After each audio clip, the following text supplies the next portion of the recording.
Good morning everyone. Plasma science academy की online classes में आपका स्वागत है। BSc third year organic chemistry unit 5 आज हम स्टार्ट करने जा रहे हैं, जिसमें सबसे पहले जो टॉपिक है वो है साबुन। तो साबुन के बारे में आप सभी जानते होंगे कि साबुन क्या होता है, साबुन किस किस में काम आता है। तो देखिए मैं आपको बता देता हूँ कि जो साबुन का जो सामान्य फॉर्मूला होता है वो RCOONA होता है, और जो साबुन बनाया जाता है वो बसीय अम्लों की क्षार के साथ अभिक्रिया से बनाया जाता है। तो इसमें बसीय अम्लों की NaOH या KOH के साथ अभिक्रिया कराई जाती है, जिससे सोडियम या पोटेशियम लवण प्राप्त होते हैं, और वो सोडियम या पोटेशियम लवण साबुन कहलाते हैं। तो देखिए ये जैसे एक बसीय अम्ल का सामान्य सूत्र लिख रहा हूँ, CH2 CH2 OCO OCO और OCOR।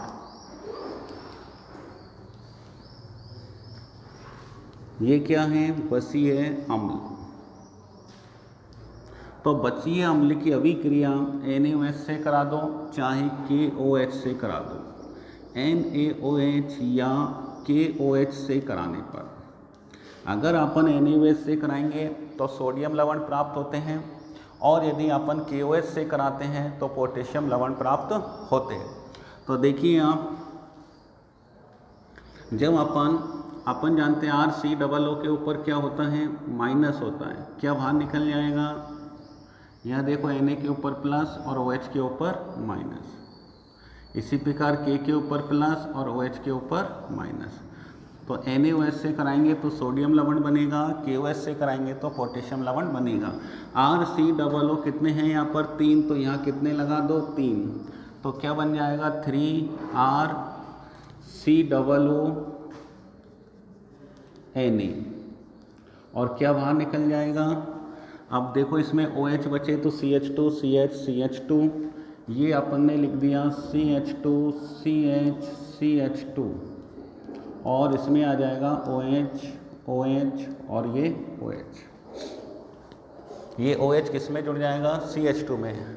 इसका नाम तो साबुन कहलाता है, सॉप मीन्स साबुन, और इसका नाम ग्लिसरॉल कहलाता है, ग्लिसरॉल। इसे अपन ग्लिसरीन भी कहते हैं। जो साबुन आते हैं महंगे वाले, उनमें ग्लिसरीन की मात्रा ज़्यादा होती है। जैसे डव है, डव साबुन में क्या होता है? ग्लिसरीन होते हैं। जो जितने भी महंगे पीएल्स है वो उसमें भी ग्लिसरीन होती हैं। ग्लिसरीन क्या करती है? जैसे शेविंग क्रीम होती है उनमें भी ग्लिसरीन होती है। वो भी क्या, जो स्किन होती है उसको सॉफ्ट बनाने का कार्य करती है। ठीक है। कई बार बाज़ारों में मिलती है, मेडिकलों की दुकानों पर मिलती हैं, छाले हो जाते हैं तब भी कई लोग ग्लिसरीन का उपयोग करते हैं। तो देखो ग्लिसरॉल का ही नाम ग्लिसरीन होता है। इसका मतलब ग्लिसरीन या जो ग्लिसरॉल होता है वो कौन होता है? ट्राईहाइड्रिक एल्कोहल होता है, जिसमें OH समूह की संख्या कितनी होती है? 3 होती है। ठीक है। कंपटीशन में जो सवाल आता है वो सवाल क्या है कि बसीय अम्लों की NaOH से क्रिया कराने पर साबुन बनता है। तो साबुन इसके अंदर मुख्य प्रोडक्ट होता है। इसमें जो मेन प्रोडक्ट होता है वो होता है साबुन। मेन प्रोडक्ट कौन होता है? वो साबुन होता है। लेकिन वो पूछता है सह उत्पाद के रूप में, को प्रोडक्ट। साबुनीकरण की क्रिया के दौरान को प्रोडक्ट कौन सा प्राप्त होता है? को यानी सह, को प्रोडक्ट, सह उत्पाद कौन सा प्राप्त होता है? ग्लिसरॉल। याद रखना, ये इंपॉर्टेंट क्वेश्चन है। को प्रोडक्ट, सह उत्पाद।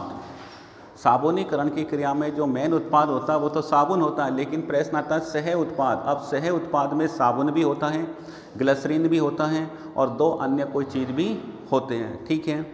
तो ध्यान रखना, सह उत्पाद के रूप में हमें ग्लिसरॉल प्राप्त होता है, और ये जो प्रक्रिया है वो साबुनीकरण कहलाती है। तो साबुनीकरण जो प्रक्रिया है वो साबुन बनाने की अभिक्रिया है। साबुनीकरण। तो साबुनीकरण प्रक्रिया किसे कहते हैं? साबुन बनाने की अभिक्रिया साबुनीकरण कहलाती है। और साबुनीकरण की कैसे बनाते हैं? बसी अम्लों की NaOH या KOH के साथ अभिक्रिया कराने पर साबुन बनाते हैं। ठीक है। अब इस साबुन को शुद्ध अवस्था में या अवक्षेपित करने के लिए NaCl का उपयोग करते हैं। अर्थात जैसे तेल होता है, सरसों का तेल, अलसी का तेल, इसी की अभिक्रिया NaOH से कराई जाती है, साबुन बन जाता है और उसी में ग्लिसरॉल होता है। साबुन को अपक्षेपित करने के लिए उसमें NaCl मिलाया जाता है। तो दूसरा क्वेश्चन कंपटीशन में ये भी आता है कि साबुनीकरण की क्रिया में साबुन को शुद्ध अवस्था में प्राप्त करने के लिए या साबुन को अपक्षेपित करने के लिए कौन सा पदार्थ मिलाया जाता है? तो कौन सा पदार्थ मिलाया जाता है? NaCl का घोल मिलाया जाता है। NaCl का घोल मिलाने पर साबुन अपक्षेपित हो जाता है। तो ये तो अपन का BSc के हिसाब से, लेकिन कंपटीशन में इसमें 2 सवाल बनता है जो सबसे मेन है, क्योंकि ये तो सभी जानते हैं कि इसमें मेन प्रोडक्ट साबुन होता है, लेकिन को प्रोडक्ट कौन सा होता है? ग्लिसरॉल होता है। याद रखना, को प्रोडक्ट ग्लिसरॉल होता है, सह उत्पाद ग्लिसरॉल होता है। अर्थात साबुन के साथ साथ ग्लिसरॉल भी अपन को प्राप्त होता है। एक साथ 2 प्रोडक्ट अपन को प्राप्त होते हैं। और दूसरा जो क्वेश्चन है वो ये है कि साबुन को प्राप्त करने के लिए या साबुन को अपक्षेपित करने के लिए किस पदार्थ का घोल मिलाया जाता है? तो वही भी याद रखना है, NaCl का घोल मिलाया जाता है। तो साबुन किन्हें कहते हैं? उच्च बसीय अम्लों के सोडियम या पोटेशियम लवण साबुन कहलाते हैं। उच्च का मतलब होता है जिसमें कार्बन या हाइड्रोकार्बन वाला जो पार्ट होता है वो कैसा होता है? लंबा होता है।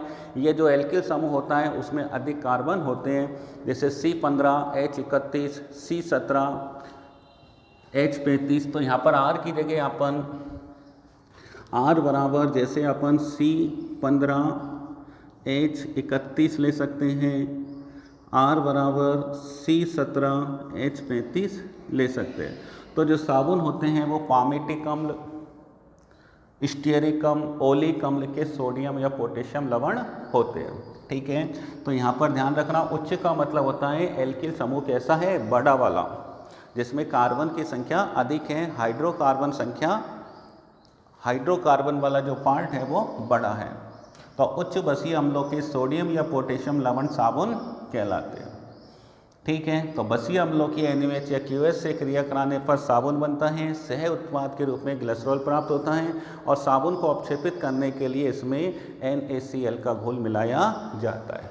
अब बात आती है कि जो साबुन होता है वो मीठे जल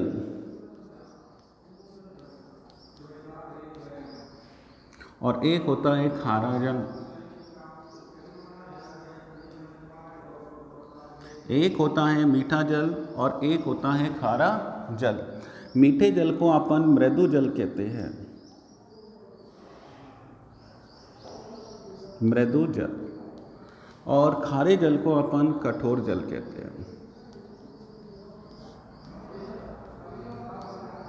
खारे जल को अपन कठोर जल कहते हैं। ये सॉफ्ट होता है और ये हार्ड होता है।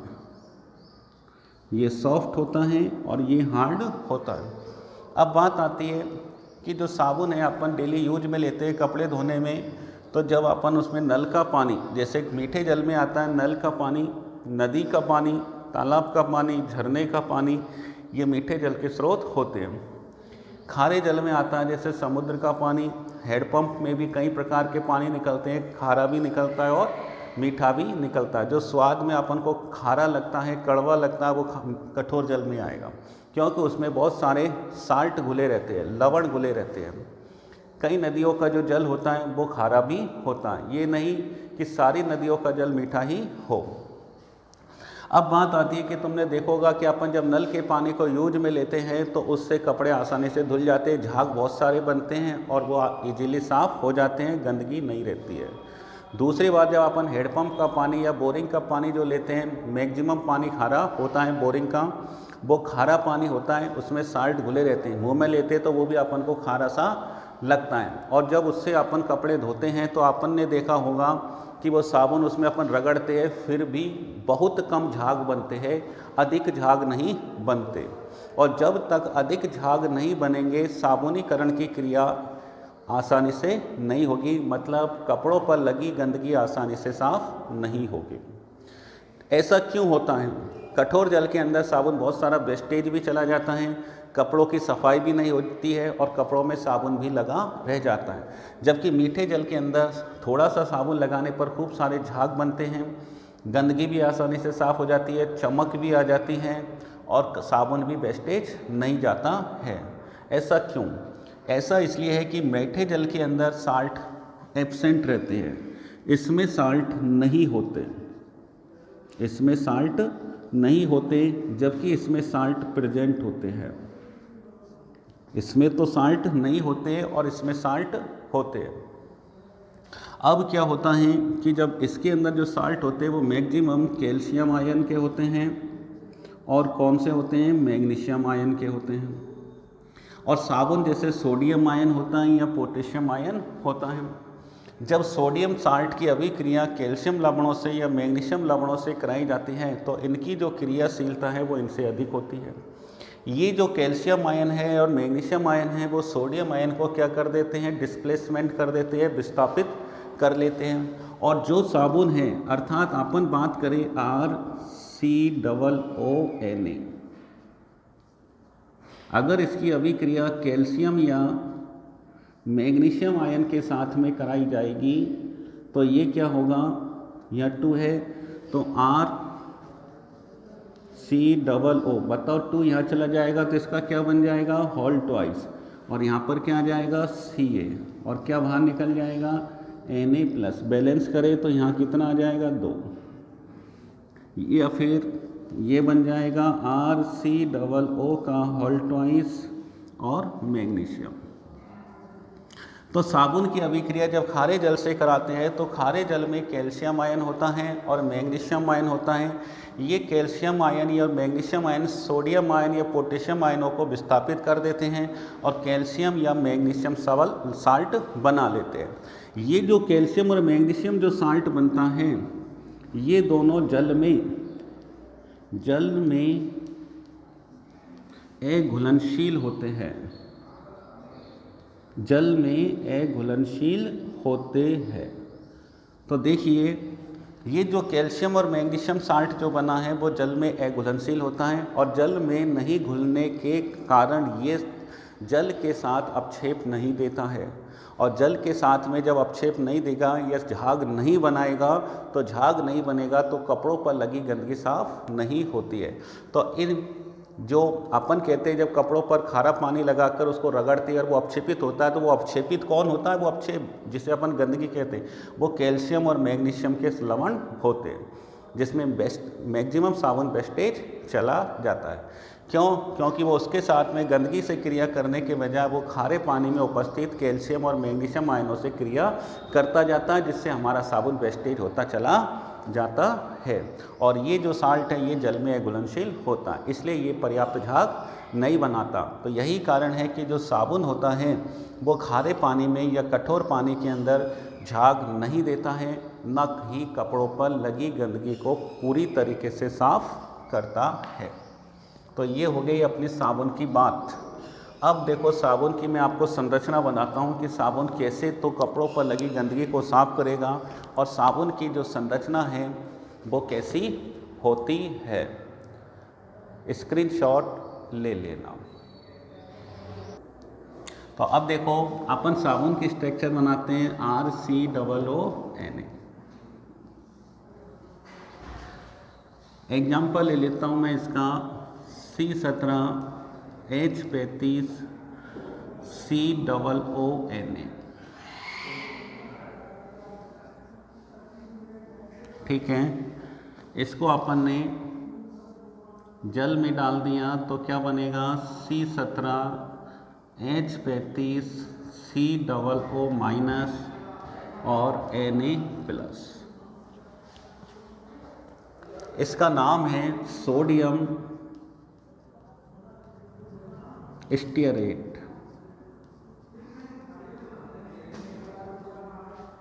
और इसका नाम है स्टीयरेट। इसके ऊपर आवेश लगा हुआ माइनस, तो आयन जोड़ देंगे, और आवेश नहीं होता है तो आयन लिखने की आवश्यकता नहीं है, आयन लिखने की आवश्यकता नहीं है। अब देखो इधर, अब अपन इसको, ये हो गया C17H35 COO minus, C17H35 COO minus. ये वाला जो पार्ट है, हाइड्रोकार्बन वाला जो पार्ट है या एल्किल समूह है, ये हाइड्रोकार्बन वाला भाग कहलाता है। ये जल विरोधी होता है, ये जल विरोधी होता है, जल विरोधी। इंग्लिश में इसे हाइड्रोफोबिक कहते हैं, जल विरोधी, हाइड्रोफोबिक होता है, अर्थात ये पानी में नहीं घुलता। जबकि जो COO वाला पार्ट है, ये वाला, ये जल स्नेही होता है, जल स्नेही होता है। इसे अपन इंग्लिश में हाइड्रोफिलिक कहते हैं, हाइड्रोफिलिक कहते हैं। ये जल विरोधी होता है और ये जल स्नेही होता है, इसे अपन हाइड्रोफिलिक कहते हैं।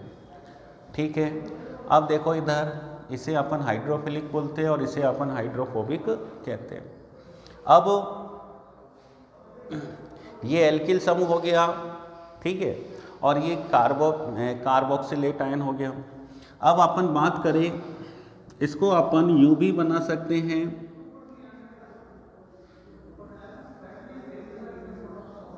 यूं, ठीक है, जिसमें ये वाला जो पार्ट होता है वो हेड होता है और ये वाला जो पार्ट है ये टेल होता है। यहाँ जो टेल है वो हाइड्रोकार्बन वाले पार्ट को शो करता है और ये जो हेड है वो COO माइनस मतलब जल स्नेही को शो करता है। तो ये वाला जो पार्ट हो गया एल्किल समूह, वो तो टेल का कार्य करता है और जो कार्बोक्सिलेट आयन है वो हेड का कार्य करता है। तो इसको ऐसे लिख दो चाहे ऐसे लिख दो, एक ही बात है। यहाँ जो हेड होगा, हेड तो कौन होगा, हाइड्रोफिलिक होगा, और ये जो टेल है वो कौन होगा, हाइड्रोफोबिक होगा, और ये जो हेड है वो हाइड्रोफिलिक होगा। ठीक है, अब इसको जब अपन ने देखा कि ये जो सोडियम स्टीरेट साबुन है, इसको जब पानी में डालते हैं तो ये आयनित हो जाता है और आयनित होकर स्टीयरेट आयन बनाता है। ठीक है, इस स्टीयरेट आयन के अंदर दो भाग होते हैं, एक हाइड्रोकार्बन वाला भाग और एक COO माइनस वाला भाग। जो हाइड्रोकार्बन वाला भाग होता है वो जल विरोधी होता है, हाइड्रोफोबिक होता है, जल में नहीं घुलता है। लेकिन जो कार्बोक्सिलेट आयन वाला भाग होता है वो जल स्नेही होता है, मतलब हाइड्रोफिलिक होता है, जल के संपर्क में रहता है, जल में उपस्थित होता वाला घुल जाता है। अब देखो इधर, इसको अपन ने ऐसे बना दिया, तो ये क्या करता है, जब अपन ये जो स्टीरेट आयन है, ये स्टीरेट आयन जल के अंदर इस प्रकार से उपस्थित रहते हैं कि इनका जो टेल वाला पार्ट है, टेल का मतलब हाइड्रोकार्बन वाला पार्ट है, वो पानी के भीतर की ओर रहता है, अर्थात केंद्र की ओर रहता है। ऐसे ये हाइड्रोकार्बन वाला पार्ट बनाया है मैंने, जो केंद्र की ओर है, ये लो। और जो इसका हेड वाला पार्ट है वो कहाँ रहता है, जल के संपर्क में होता है, जल की सतह पर होता है। तो जैसे अपन ने ये बना दिया, ये हेड बना दिया अपन ने इसका, ये हेड बना दिया, ये लो, ये हेड बना दिया। तो इसका जो टेल वाला भाग है या हाइड्रोकार्बन वाला भाग है वो तो जल के भीतर केंद्र की ओर होता है, और जो हेड वाला सिरा है वो जल की सतह के ऊपर रहता है, ये जल की सतह के संपर्क में रहता है। और इस प्रकार अपन ने देखा एक खुले पिंजर जैसी संरचना बन जाती है, और इस एक खुले पिंजर जैसी संरचना को मिसेल कहते हैं। क्या बोलते हैं, मिसेल। इस खुले पिंजर जैसी संरचना को क्या बोलते हैं, मिसेल कहते हैं। और यही मिसेल कपड़ों पर लगी गंदगी या चिकनाई को साफ करने में काम आती है। क्योंकि कपड़ों पर लगी गंदगी या चिकनाई जो होती है उसमें जो क्योंकि चिकनाई या गंदगी कौन होती है, हाइड्रोकार्बन वाला भाग, कार्बनिक भाग होता है, वो कार्बनिक भाग होता है। तो अपन जानते हैं कार्बनिक वाला भाग कार्बनिक में घुल जाता है और जो अकार्बनिक भाग होता है वो अकार्बनिक में घुल जाता है। तो इसमें कार्बनिक भाग कौन होता है, हाइड्रोकार्बन। जैसे माना कपड़ों पर लगी तेल या गंदगी ये है, तो ये जो तेल या चिकनाई या गंदगी होती है उसमें हाइड्रोकार्बन वाला भाग है वो कांटों की तरह होता है। किसकी तरह, कांटों की तरह होता है। और ये जो कांटे हैं या शूक है वो उस गंदगी या चिकनाई के अंदर घुस जाते हैं। और जो हेड वाला पार्ट है वो जल की सतह के संपर्क में रहता है। जब अपन रगड़ लगाते हैं या ब्रश लगाते हैं तो ये जो शूल या कांटा है वो अपने साथ कपड़ों पर लगी गंदगी या चिकनाई को भी खींच के बाहर ले आता है और मिसेल के रूप में अलग हो जाता है। तो आपने देखा होगा साबुन से जब कपड़ों की धुलाई करते छोटी छोटी साबुन की बूंदें से निकलती जिसकी स्ट्रक्चर ऐसी होती है, हालांकि अपन को नग्न आंखों से दिखाई नहीं देती है। ठीक है ना। तो ये होता है साबुनीकरण कपड़ों की धुलाई। तो ये कपड़ा की जो धुलाई करता है साबुन वो इसी प्रकार से करता है। तो ये अपना साबुन कंप्लीट।